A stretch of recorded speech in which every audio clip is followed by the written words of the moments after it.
เนื่องจากเราเป็นคนที่เบื่อง่ายมากแล้วตอนนี้เราก็รู้สึกว่าห้องมันแห้งแบบแห้ง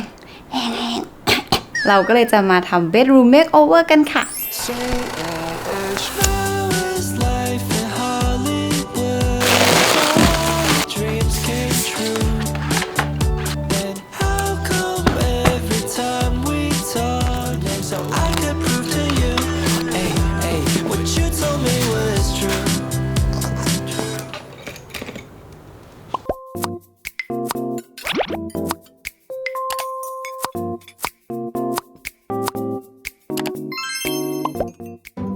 สวัสดีทุกคนค่ะขอต้อนรับกลับเข้าสู่ Channel Peanut Butter นะคะ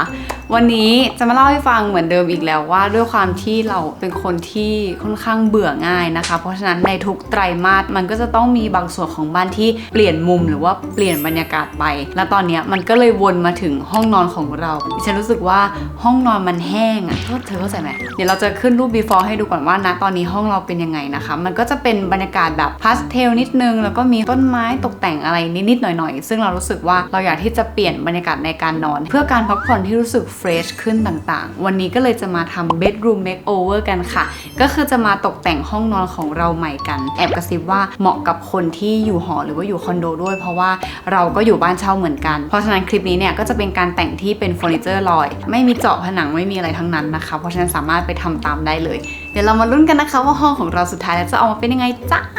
แต่ว่าต้องไปซื้อของก่อนนะ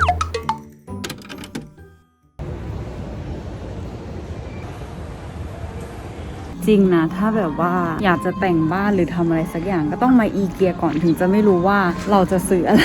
แต่มันน่าจะแบบได้อินสปิเรชันอะไรสักอย่างแล้วก็ได้ของกลับไปอยากได้ลูกตุ้มนี้มากเลยแต่ว่าต่อขึ้นเพดานไม่เป็น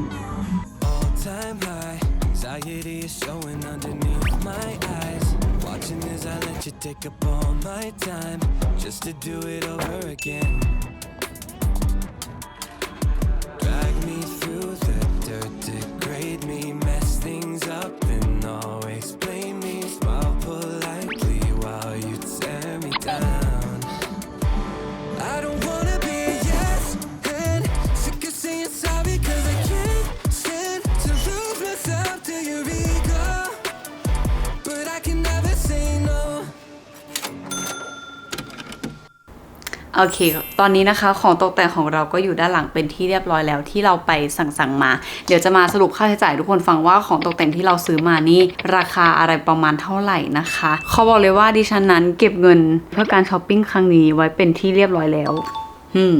อย่างอันนี้ก็คือจะมีพรมอันนี้สั่งมา499 บาทปลอกผ้านวมก็จะราคา 1,590 บาทแล้วก็มีโปสเตอร์แผ่นใหญ่475 บาทกับกรอบรูปอันใหญ่เหมือนกันที่ซื้อมาใส่อันราคา299 บาทนะคะจากอีเกียมีชั้นใสสไตล์เกาหลีอันนี้จะราคา 3,115 บาทนะคะอันนี้ได้โค้ดส่วนลดมาแล้วก็จะมีของบางชิ้นที่มีอยู่ที่บ้านนี้แล้วก็จะไม่ได้คิดราคาไปด้วยเนาะแล้วก็ยังคงอยากจะแนะนำมากที่สุดกับแอปที่ใช้จัดสรรปันส่วนเงินแบบนี้นะคะเราน่าจะแนะนำกันไปแบบประมาณ720 รอบเราเล่น เราแนะนำบ่อยมากนะคะก็คือแอป Make by KBank นั่นเองตอนนี้ทุกคนได้โหลดมาใช้หรือยังคะนี่แบบชอบมากจริงนะคือเพราะว่านัดเป็นคนที่ไม่เคยทำบัญชีและรับรายจ่ายสำเร็จเลยไม่เคยเลยนะทุกคนคือไม่รู้เหมือนกันว่าทำไมถึงทำไม่ได้แต่มันทำไม่ยืดเพราะฉะนั้นการที่นัดจะรู้ตัวว่าแบบเราสามารถมีลิมิตช้อปปิ้งได้เท่าไหร่สามารถเอาเงินไปซื้อก้อนนู้นได้เท่าไหร่ก็คือเรามาใช้เงินในแอป Make ที่เราแบ่งไว้นะคะที่ทุกคนเห็นนะแต่งบ้านบ่อยๆเนี่ยแบบเปลี่ยนธีมอะไรบ่อยๆคือนะได้แยกเงินใส่กระเป๋าเอาไว้แล้วนะคะเพราะฉะนั้นไม่ได้ไปปนกับเงินส่วนอื่นเลยแอป Make เนี่ยคือมันมีบัญชีเดียวก็จริงแต่ว่าเราสามารถสร้าง Cloud Pocket หลายๆกระเป๋าแยกไว้ได้นะคะเพราะฉะนั้นอย่างเวลาต้นเดือนอย่างเงี้ยเรามีเงินมาก้อนหนึ่งใช่ไหมเราก็จะกระจายใส่แต่ละอันไปเลยว่า Cloud Pocket อันนี้เนี่ยมีเงินให้ใช้เท่าไหร่เพราะฉะนั้นแบบถึงเราจะไม่ได้ทำบัญชีรายรับรายจ่ายเราก็รู้สึกว่าเราใช้เงินได้สบายใจมากขึ้นเพราะเรารู้ตัวว่าเราต้องใช้เท่าไหร่ก็เลยมีเงินพอช็อปมีเงินพอกินขนมต่างๆนะคะแล้วเขาก็มีฟีเจอร์ expense summary ให้ด้วยก็คือสรุปค่าใช้จ่ายให้เราเห็นเลยแต่น้องไม่ได้มีไว้ออมอย่างเดียวนะคะเราจะโอนเข้าโอนออกสแกนจ่ายอะไรเงี้ยก็คือใช้ได้ตามปกติเลยแล้วก็ความน่ารักอีกอย่างหนึ่งคือCloud Pocketสามารถล็อกได้ด้วยนะเธอนี่อันนี้ตอนนี้นะฉันล็อกกระเป๋าที่เก็บเงินซื้อ iPhone ไว้จะได้แบบว่าไม่เอาออกมาใช้นะคะแล้วก็เก็บเงินครบแล้วเพราะฉะนั้นแอปน้องเมย์ก็เป็นอีกแอปที่อยากแนะนำให้ทุกคนมากๆนะคะน้องเขาจะช่วยจัด จ่ายแล้วก็จดให้เราในที่เดียวเลยแล้วเห็นว่าตอนนี้เขามีกิจกรรมอยู่ด้วยใครใช้แอปนี้ก็คือมีสิทธิ์ลุ้นรับ iPad Air 5 กับทองด้วยนะคะเดี๋ยวนัดแนบลิงก์แล้วก็รายละเอียดไว้ให้ด้านล่างเหมือนเดิมเลยนะคะ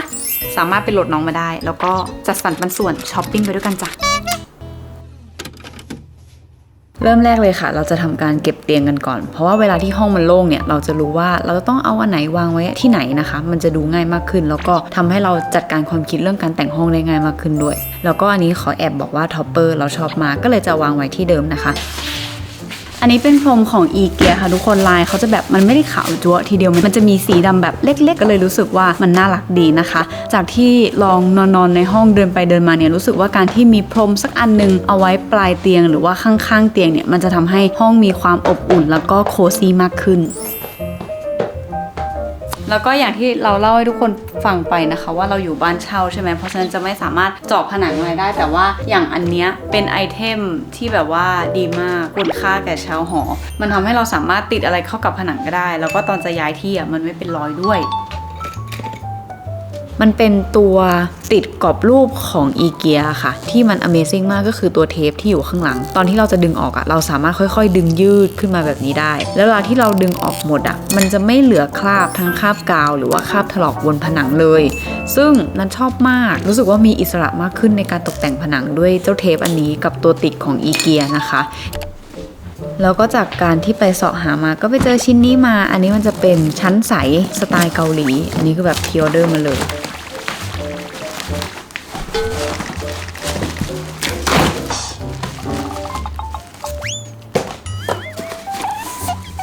ตอนแรกคือมันเป็นสินค้าพรีออเดอร์ใช่ไหมก็มีความแอบลุ้นเหมือนกันว่าถ้าเราสั่งอะไรที่มันเป็นแนวกระจกมันจะแตกหรือเปล่าแต่ว่าอันนี้คือห่อดีเกินคาด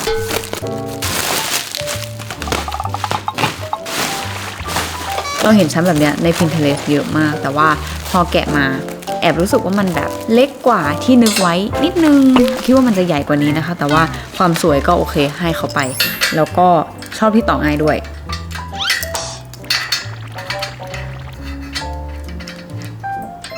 แต่ถ้าเกิดเป็นชั้นใสแบบนี้เนี่ยอาจจะต้องระวังเรื่องการวางของนิดนึงเพราะว่าถ้าเกิดเราวางของรกเนี่ยน้องเขาก็จะรกไปเลยนะคะเพราะมันไม่มีตัวลิ้นชักหรือตัวอะไรที่มันปิดข้างหน้าเพราะฉะนั้นก็ต้องหาของน่ารักมาวางในชั้นซะหน่อยเนาะต่อไปเราจะมาทำการตกแต่งผนังกันในส่วนของกรอบรูปนะจะมีพาร์ทหนึ่งที่ไม่ชอบเลยก็คือการต้องแงะไอ้ข้างหลังอันเนี้ยโอ๊ยมันเจ็บมือมากเลยแล้วยิ่งกรอบรูปอันใหญ่คือมันต้องแงะเยอะมากเป็นอะไรที่ไม่ชอบจริงๆแต่ก็ต้องทำ โปสเตอร์ของเราอันนี้ที่ไปซื้อมานะคะเอาเป็นไซส์50x70เลยใหญ่สะใจมากแล้วก็รู้สึกว่าการที่เราไปซื้อโปสเตอร์มาเองเนี่ยเราค่อยไปเลือกกรอบจากข้างนอกทีหลังมันน่าจะถูกใจเรามากกว่าแล้วก็ประหยัดงบขึ้นไปได้นิดนึงด้วย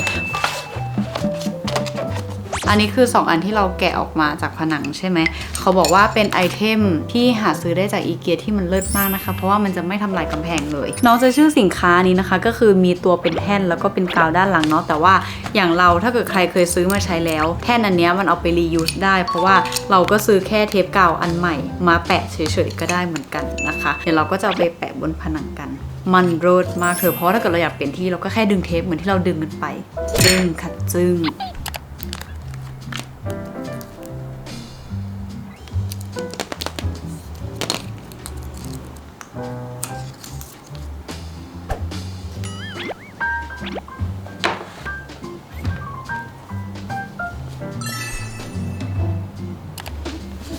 ส่วนอันนี้เป็นตู้สีน้ำตาลที่เราชอบเอาไปเก็บสติกเกอร์นะคะหลายคนอาจจะเคยเห็นว่ามันอยู่อีกห้องนึงแต่ว่าอันนี้ลองเอามาวางไว้ข้างบนเพราะรู้สึกสีมันเข้ากันได้ดีแล้วมันก็เข้ากันได้ดีจริง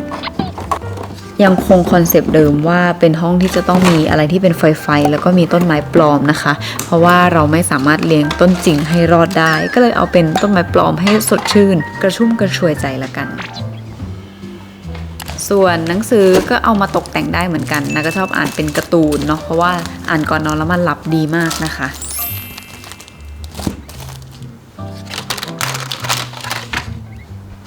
ส่วนกล่องข้างหัวเตียงที่เป็นกล่องไม้ของเราวันนี้นะคะนะก็เลยย้ายมาปลายเตียงแล้วก็เอาพวกโคมไฟอันเล็กเลโก้อันจิ๋วมาวางเดี๋ยวจะต่อมาเพิ่มแล้วก็มาวางอีกเป็นคอลเลกชันไว้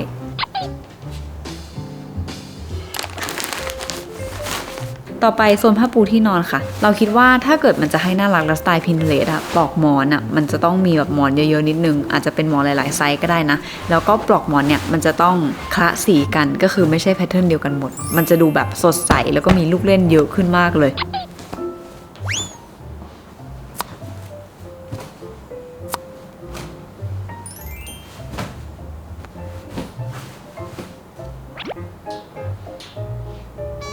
แล้วก็ผ้านวมตอนแรกอะคือที่เราอันบ็อกกันไปคืออยากจะเปลี่ยนให้เป็นสีน้ำตาลอ่อนแต่ปรากฏว่า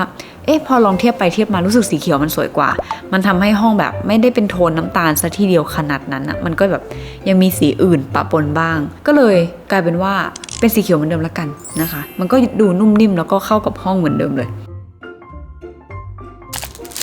แล้วก็นอกจากกรอบรูปที่จะทำให้ห้องของเราดูโคซี่มากขึ้นแล้วเนี่ยมันยังมีอีกอย่างหนึ่งที่ช่วยได้ก็คือโปสเตอร์นะคะแล้วนี่ก็เป็นโปสเตอร์เซตใหม่ที่สั่งมาด้วยมันจะเป็นแนวแบบวิวทิวทัศน์วิวเมืองอะไรต่างๆส่วนใหญ่แล้วเนี่ยน่าจะเลือกสีกับขนาดที่ชอบนะคะเอาไปแปะบนกำแพงเพราะว่าถ้าเกิดเรามีรูปฝั่งซ้ายแล้วอะฝั่งขวามันก็ควรจะมีอะไรกุบกิบเล็กๆน้อยๆเพราะเวลาเรามองห้องเนี่ยห้องมันจะได้ไม่หนักซ้ายหรือว่าหนักขวาอย่างเดียวนะคะแล้วก็เดี๋ยวนี้โปสเตอร์ส่วนใหญ่เขาจะชอบแถมแบบสติ๊กเกอร์อันเล็กๆมาให้ติดผนังด้วยอันนี้ก็ถนอมผนังเหมือนกัน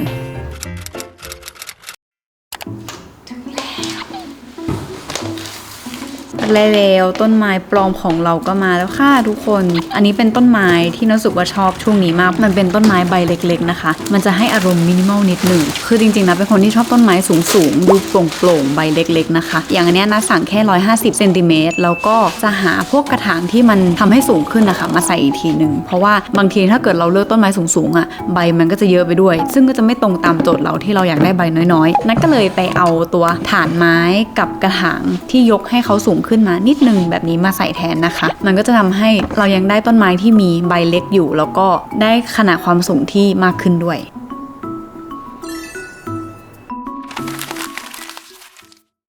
นี่สมมติเปิดประตูห้องมาก็คือน่ารักมากเราก็จะมาเจอเป็นโซนนี้ก่อนนะคะอันนี้ก็คือจะเป็นบรรดาตะแกรงอะไรต่างๆที่เราจะวางของแล้วก็มีสำหรับใส่รีโมทใดๆแล้วก็หนังสือที่ทำให้เรานอนหลับสบายนะคะอันนี้ไม่ใส่กรอบรูปเลยเพราะรู้สึกฟอนต์มันก็สวยดีกับที่เป็นชั้นสติกเกอร์แล้วก็มีดอกไม้ใบหญ้าต่างๆพร้อมกับกรอบรูปอันใหญ่นะคะแล้วก็ถ้าเกิดมาดูเตียงก็จะเป็นเตียงน่ารักขยุ่มขยิมนุ่มนิ่มที่สุดของเราอันนี้แล้วก็จะต้องมีหมอนหลายๆสีหน่อยเพื่อความน่ารักกุบกิบนะคะแล้วก็มาทางนี้ก็จะเป็นวิวที่ธรรมชาติก็จะมีต้นไม้ฝั่งนั้นที่กรุบกริบหน่อยๆแล้วก็ต้นไม้ฝั่งข้างนอกที่มีหินกรวดอะไรใดๆโรยไว้นะคะมีจอโปรเจคเตอร์ที่สามารถยิงขึ้นฟ้าดูตอนกลางคืนได้แล้วก็เป็นมุมเล็กๆสำหรับการวางโคมไฟจิ๋วแล้วก็น้องเลโก้จิ๋วต่างๆตรงนี้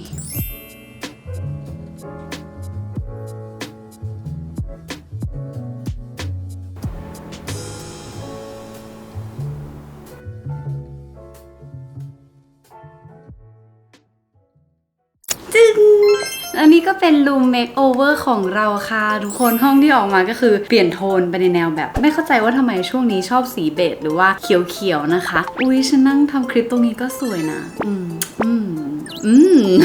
แล้วก็สรุปค่าใช้จ่ายทั้งหมดของเราก็เป็นประมาณนี้นะคะทุกคนจากที่ช้อปปิ้งของอะไรต่างๆมาแล้วก็ถ้าเกิดเหมือนเดิมใครชอบชิ้นไหนก็ลงไปดูใต้คลิปได้นะคะนัดแปะพวกพิกัดไว้ต่างๆเหมือนเดิมเลยเนาะหวังว่าจะชอบกันนะคะแล้วถ้าเกิดชาวหอชาวคอนโดคนไหนอยากลองจัดตามก็สามารถลองจัดได้เลยนะคะเราจะได้รู้สึกกระชุ่มกระชวยแล้วก็สนุกในการอยู่บ้านหรืออะไรมากขึ้นวันนี้ไปก่อนแล้วนะคะบ๊ายบาย